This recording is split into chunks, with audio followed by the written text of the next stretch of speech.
Hello' everyone, কি খবৰ সকলোৰে? আশা কৰোঁ সকলো ভালে আছে। বৰ্তমান মোৰো ভালেই।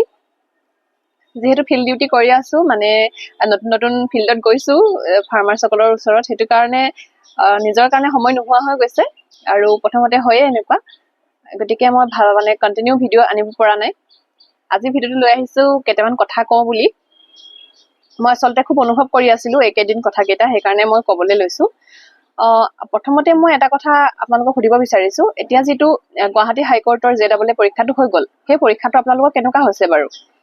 মানে কোনে কিমান এটেম্প কৰিছে, আৰু আপোনালোকে ভাবেনে যে আপোনালোক মানে নেক্সট ষ্টেজলৈ কোৱালিফাই হ'ব, তাৰমানে আপোনালোকে স্কিল টেষ্টলৈ যাব পাৰিব? আপোনালোকে মানে আপোনালোক লাগিছেনে সেইটো ক'বচোন কমেণ্টত। যিহেতু বহুতে কাট অফ প্ৰেডিকশ্যন কৰি আছে, অৰবিন্দ বৰা তেখেতৰ দাদাৰ তাতো মই পাইছিলো। তো আপোনালোকে যদি নিজৰ স্ক'ৰ বিলাক জনায়, তেতিয়া এটা মানে গম পাব পাৰি যে কিমানটো যাব। তো তেনেকুৱা মানে ভিডিঅ'টো বহুত আগতে আনিব লাগিছিলে, কাৰণ পৰীক্ষাটো হৈ যোৱাৰ লগে লগে বহুতৰে জানিবলৈ মন যায়।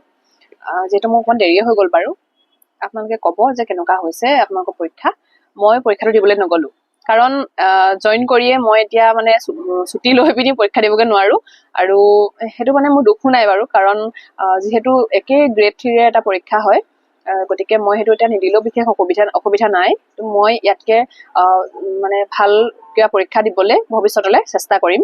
আকৌ মই গ্ৰেড 3ৰ মানে ADRE হওক বা অন্য এনেকুৱা দিবলৈ মোৰ বিশেষ ইচ্ছা নাই।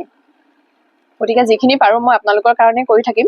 ADRE মই হয়তো আকৌ নিদিওঁ, যিখিনি আছে সেইকাৰণে মই PDF বনাই বনাই দিবলৈ চেষ্টা কৰি আছো। আৰু আপোনালোকে যদি কিবা বুজি নাপায়, তেতিয়া গোটাই ৰাখিব, মানে যিদিনাখনে মই সুবিধা পাম সেইদিনাখনে মই ইউটিউবতে লাইভ কৰি তেনেকে মই ডাউটছ ক্লিয়াৰ কৰিবলৈ চেষ্টা কৰিম। এতিয়া এটা কথা কওঁ, মই মানে কেইটামান মেছেজ পাইছিলো দেই। মেছেজ কেইটা আছিলে যে কি কাৰণে নাজানো, হয়তো পৰীক্ষাৰ নটিফিকেশ্যন অহা নাই কাৰণেও হ'ব পাৰে, মানে পঢ়াৰ পৰা মনটো আঁতৰি গৈছে। তো কণ্টিনিউ মানে পঢ়ি থাকিব পৰা নাই, বা এনেকুৱা হোৱা নাই মানে যেতিয়া এটা টাৰ্গেট নাথাকে, সেই টাৰ্গেট নাথাকিলে মানুহে মানে প্ৰপাৰ ট্ৰেকত যাবলৈও অলপ অসুবিধা হয়। যদি আপোনালোকৰ ADRE নটিফিকেশ্যনটো আহি গ'লহেঁতেন, বা আপোনালোকৰ কিবা ডেট পাই গ'লহেঁতেন, অ'কে, তেতিয়া আপোনালোকৰ কি হ'লহেঁতেন যে মানে ইমানখিনি সময় আছে, এইখিনি এচিভ কৰিব লাগিব মই, তো সেইটোত মানে এটা জছত পঢ়ি থাকিব পাৰি। কিন্তু এতিয়া এনেকুৱা হৈ গ'ল, যিহেতু পৰীক্ষাটোৰ বিষয়ে একো এতিয়ালৈকে অহা নাই নটিফিকেশ্যন, তো বহুতৰ অসুবিধা হৈ গৈছে। মানে সেই কাৰণে কি কৰিব আপোনালোকে এতিয়া? প্ৰথম কথা মই এটা কথা কওঁ, আপোনালোকৰ পৰীক্ষাটো এইবছৰটো নাপাতে, এইবছৰ এপ্লাইটো হ'ব এইবছৰ, কিন্তু পৰীক্ষাটো অহা বছৰে হ'ব, মানে 2027 পৰীক্ষাটো হ'বগে। তো 2027 যেতিয়া পৰীক্ষাটো হ'বগে, আপোনালোকে যদি এতিয়াৰ পৰা পঢ়ি থাকে, এতিয়াৰ পৰা আপোনালোকে কি পঢ়িব? কাৰণ এনেকুৱা হয় ন, আমি পঢ়ি থোৱা কথাবোৰ পৰীক্ষালৈকে পাহৰিয়ে যাওঁ, কাৰণ এবছৰ দিন পৰীক্ষা আগত পঢ়াখিনিহে মনত থাকে। তো এতিয়া আপোনালোকে কি কৰিব এই সময়খিনিত? কাৰণ এতিয়া এবছৰ আছে বুলি মই ধৰি লৈছো, এই সময়খিনি আপোনালোকে কি কৰিব? সেই ওপৰতে আজি ভিডিঅ'টো হয়। আপোনালোকে এটা কথা জানে যে যিটো GK টপিক হয়, এই GK মানে বুলি কওঁতে আপোনালোকৰ যিমানখিনি বস্তু ইয়াতে সোমাই থাকে, GKত বহুতখিনি বস্তু থাকে নহয়, থাকে নাই? পলিটি বুলি কওঁতে আপোনালোকৰ ইণ্ডিয়ানো থাকিব, আছাম পলিটিও সোমাব, আকৌ ৱৰ্ল্ডৰো আহিব পাৰে 2-এটা কুৱেশ্যন। তাৰ পাছতে হিষ্ট্ৰী বুলি ক'লেতো ৱৰ্ল্ড, ইণ্ডিয়া, আছাম তিনিটাই আহে। তাৰ পাছত আপোনালোকৰ জিঅ'গ্ৰাফিটো তেনেকেই ৱৰ্ল্ড, ইণ্ডিয়া, আছাম। আৰু এই বস্তুখিনি হৈছে ষ্টেটিক হয়, মানে এইখিনি বস্তু আপোনালোকৰ সলনি হৈ নাথাকে। এতিয়া আপোনালোকৰ যেনিবা ইউনিভাৰ্চৰ কথাই, যেনিবা সৌৰজগতৰ কথাই, সেইখিনি যদি আপোনালোকে ভালকে এটা পঢ়ি থয়, মানে এনেকুৱাকে পঢ়ি থয় যাতে পৰীক্ষা আগত মাত্ৰ ৰিভিজন দিলে হ'ল, মানে চকু ফুৰালেই হ'ল, এনেকুৱাকে যদি আপোনালোকে পঢ়ি নোট ৰেডি কৰি থয়, তেতিয়া আপোনালোকৰ পৰীক্ষা 15 দিনৰ আগত চালেও হৈ গ'ল আপোনালোকৰ। গতিকে এতিয়া আপোনালোকৰ কাম কি হ'ব? সেই ষ্টেটিক টপিকখিনি আপোনালোকে ৰেডি কৰা। এটা বহুত ডাঙৰ ষ্টেটিক টপিক আছে, বহুত ডাঙৰ বুলি এইকাৰণে কৈছো কাৰণ অকল 20 নম্বৰ মান তাৰে আহিব পাৰে। সেইটোৱে হৈছে স্পৰ্টছ, যিটো আমি আগতে গুৰুত্ব নিদিওঁ, 3-4 নম্বৰৰ কাৰণে চাই যাওঁ, আৰু আমি তাতে বহুত ঠগ খাই গৈছো। ADRE 2.0 বহুত সেইটো ঠগ খোৱা হ'ল, যে স্পৰ্টছৰ পৰা ইমানেই বেছি কুৱেশ্যন দি দিলে, আৰু এইটো এনেকুৱা এটা বিষয় হয় যিটো কোনোবা এখন কিতাপতে ভালকে পোৱা নাযায়। অ'কে, তো আপোনালোকে কি কৰিব লাগিব?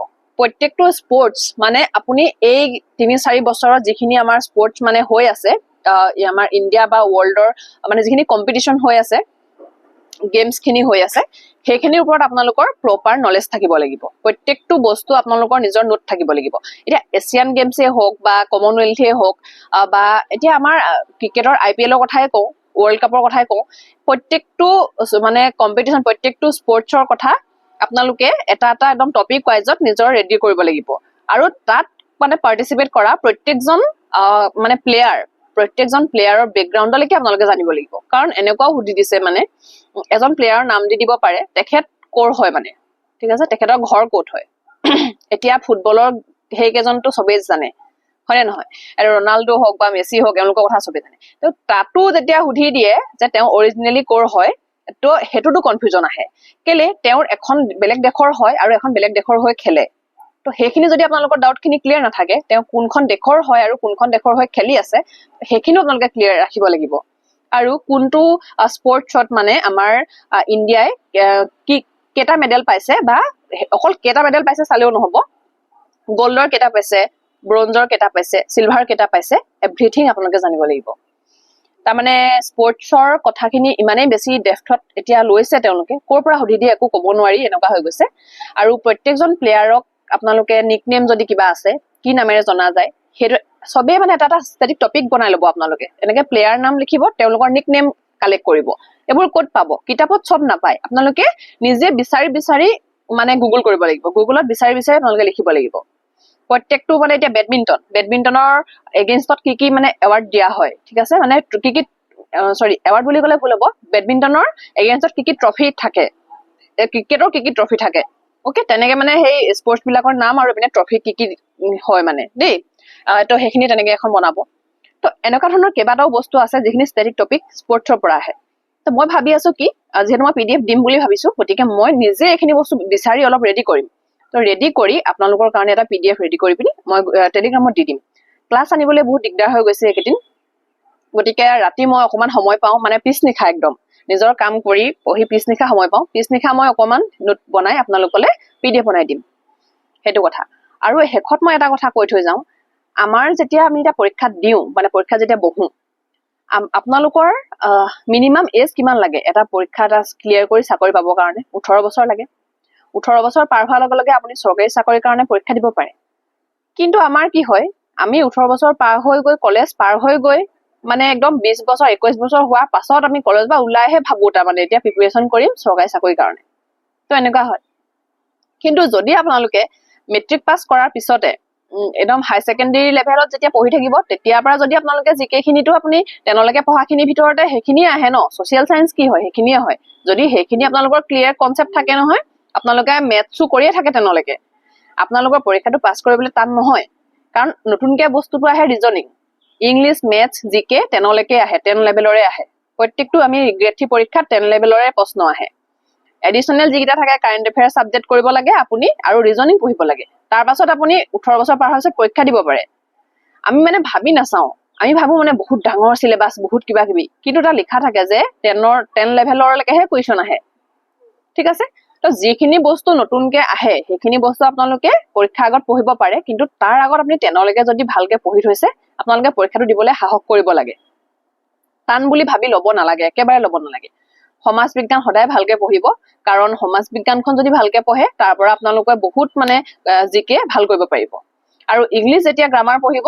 10 লেভেললৈকে আপোনালোকে এনেও গ্ৰামাৰ ভালকে পঢ়িব লাগে মেট্ৰিক দিবলৈ গতিকে সেই গ্ৰামাৰ বহিকেইখন আপোনালোকে হেৰুৱাই নিদিব সেই বহিকেইখন পঢ়িয়ে আপোনালোকে এডিআৰই গ্ৰামাৰো ক্লিয়াৰ কৰিব পাৰিব reading comprehension tense voice narration preposition article এইখিনিতো আমি 10 লৈকে কৰি থাকো ন আমাৰ মাইণ্ডত কনসেপ্টটোৱে বৰ বেলেগকে সোমাই আছে যে বহুত ডাঙৰ সিলেবাস বহুত পঢ়িব লাগিব এই বস্তুটো কিন্তু 10 লেভেললৈকে পঢ়াখিনিয়ে ৰিভিজন দি থাকক সেইখিনিয়ে ইম্পৰ্টেণ্ট তাৰমানে বহুত বেছি টান কিবা নহয়তো ময়ো আগতে ভাবিছিলো কিন্তু যেতিয়া মই লাহে লাহে ভিতৰতে সোমাইছো তেতিয়া মই অনুভৱ কৰো 10 লেভেললৈকে যিখিনি থাকে সেইখিনি ভালকে পঢ়িলে মোৰ দেন এনাফ আৰু যিখিনি এক্সট্ৰা থাকে কাৰেণ্ট এফেয়াৰ সাবজেক্ট কৰিব লাগে নিজে মান্থলি কাৰেণ্ট এফেয়াৰ্ছখিনি নোট কৰিব লাগে পঢ়িব লাগে সেইখিনি ক'ৰ পৰা পঢ়িব মই চেনেলবোৰৰ কথা কৈয়ে থাকো তাতকা ক্লাছেছৰ পৰা পঢ়িব আৰু নহলে আপোনালোকে বিভিন্ন চেনেল পাই যাব মান্থলি কাৰেণ্ট এফেয়াৰ্ছ মাৰিলে হৈ গ'ল ঠিক আছে তেনেকে দি পঢ়ক আৰু সেইখিনি যদি কৰি থাকে নহয় অন্তত মেথছৰ বোলে এটা লেসন লৈছো এটা লেসন লৈ পিনি মই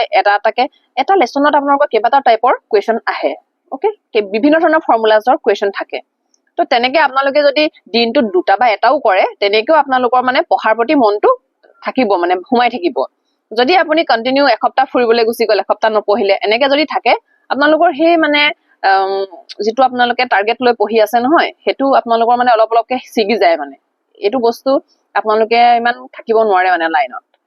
মই নিজে এতিয়া চাকৰি কৰিছো, নতুনকে সোমাইছো, কিন্তু মই নিজেও পঢ়ি আছো দেই। মই মানে পঢ়াৰ পৰা আঁতৰি অহা নাই, কাৰণ মই জানো মানুহৰ মানে এনেকুৱা নহয় যে মোৰ এতিয়া সকলোখিনি আছে। চাবলৈ গ'লে মই সকলোখিনি পাইছো, মানে মোৰ বিশেষ এচিভ কৰিবলগীয়া বহুত নাই। মানে মই এতিয়া চলি থাকিব পাৰো, কিন্তু মানুহে সদায় মানে ট্ৰাই কৰিব লাগে, বেটাৰ কিবা ট্ৰাই কৰি থাকিব লাগে।